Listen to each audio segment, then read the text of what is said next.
Oi, gente, tudo bem? Nesse vídeo nós vamos trabalhar com duas escolas literárias diferentes, mas como estão no mesmo contexto, eu as agrupei para ficar mais fácil de vocês entenderem. Eu sou a professora Marcela, eu espero que ao final desse vídeo você tenha pelo menos um pouquinho de curiosidade de conhecer Machado de Assis, o maior escritor brasileiro de todos os tempos até hoje. Para compreender o realismo e o naturalismo e também por que essas duas escolas estão agrupadas, é bem importante a gente compreender o contexto histórico, que se trata do século XIX. É um século de muita profusão e de mudanças, sobretudo da segunda metade para frente.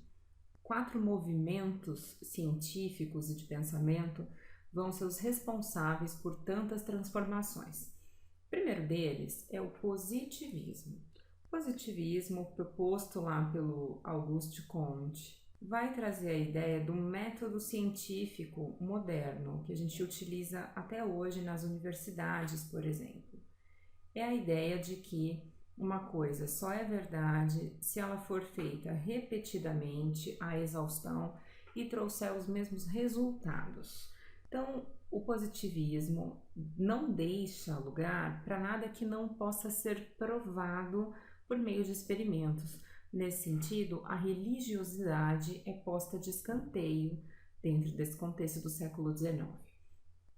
Outra teoria que aparece é o determinismo.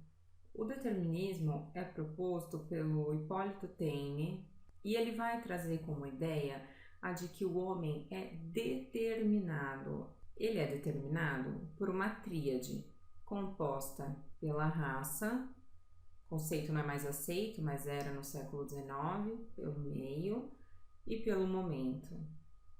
Nesse sentido, todos os homens estarão pré-determinados a partir dessas 3 esferas de comportamento, pensamento e hereditariedade. Esse pensamento é também influenciado pelo Darwin. Então vai aparecer aí a obra A Evolução das Espécies, do Darwin. O evolucionismo, propondo que o mais forte sobrevive, é visto no século XIX, século da burguesia no poder, o mais forte como o que tem mais dinheiro. E aí, o que tem mais dinheiro vence, se sobressai. Então, aquele que explora o outro se dá bem. Essa vai ser uma expressão característica desse contexto. E, ao mesmo tempo, a influência da obra do Marx, o socialismo. Então, Karl Marx publica aí o Manifesto Comunista e vai trazer a ideia da luta de classes. Esses 4 conceitos, pensamentos, vão influenciar o realismo e o naturalismo. Mais precisamente, o naturalismo vai ser influenciado pelo determinismo e pelo socialismo, um pouco pelo darwinismo também, e o realismo pelo positivismo e pelo darwinismo. Mas a gente vai enxergar com um pouco mais de clareza como esse contexto vai se materializar nas duas escolas. É muito importante que você se lembre que todos esses pensamentos vão se opor terminantemente à idealização proposta pelo romantismo lá no século XIX, né? No começo do século XIX, na primeira metade.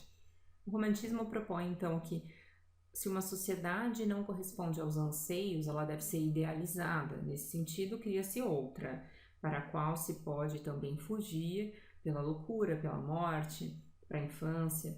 O realismo vai compreender que não há espaço para o fingimento, para a idealização.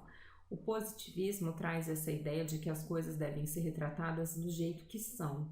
E aí, o realismo vai trazer então um choque com o romantismo, que vai fazer uma denúncia sobre o comportamento do burguês e também sobre o comportamento do proletário lá no naturalismo. Para diferenciar as duas escolas, para mim faz bastante sentido pensar nas duas aqui. Então, o realismo vai surgir no Brasil em 1881 e o naturalismo em 1890. Isso faz com que as duas escolas sejam contemporâneas. Fora do Brasil, na Europa, o realismo também surge primeiro e as duas escolas vão ser influenciadas basicamente pelos mesmos valores. Então, principal característica do realismo é o enfoque sobre a burguesia. Então, aquele que está acima dos demais pela visão do darwinismo social, né? Aquele que tem mais, aquele que se destaca, está no poder, é o burguês, em comparação ao proletário, que vai ser o enfocado no naturalismo. Então, quem explora e quem é explorado. O realismo vai mostrar uma contradição entre a aparência e essência da burguesia, ou seja, aquilo que ela demonstra ser, que todos enxergam e todos veneram, versus o que ela é de fato. Vai começar a aparecer aqui, por exemplo, na Madame Bovary, no Primo Basílio, a ideia da mulher adúltera, aquela que trai o marido para poder ter o prazer, para poder não perder nada do que poderia lhe fazer bem, lhe trazer alegria, e ao mesmo tempo não quer ser descoberta para manter a aparência de uma mulher casada, burguesa, que está acima das desconfianças. Nesse sentido, o homem realista escolhe, né? Aí a ideia de que tem um livre-arbítrio, em oposição ao naturalismo que vai exercer o determinismo, não escolhe. O meio, a raça e o momento é que o determinam.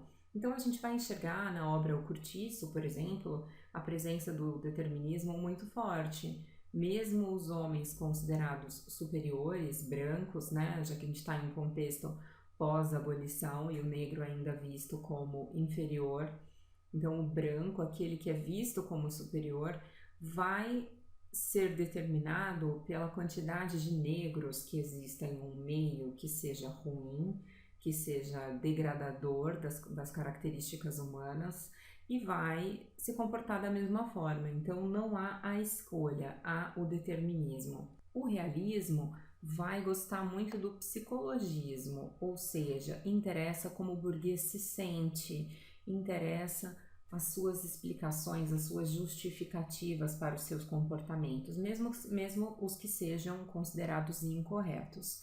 Enquanto que o naturalismo, a gente vai enxergar um descritivismo. Influenciado pelo positivismo, há uma tentativa de fazer crer com que tudo aquilo seja absolutamente verdadeiro.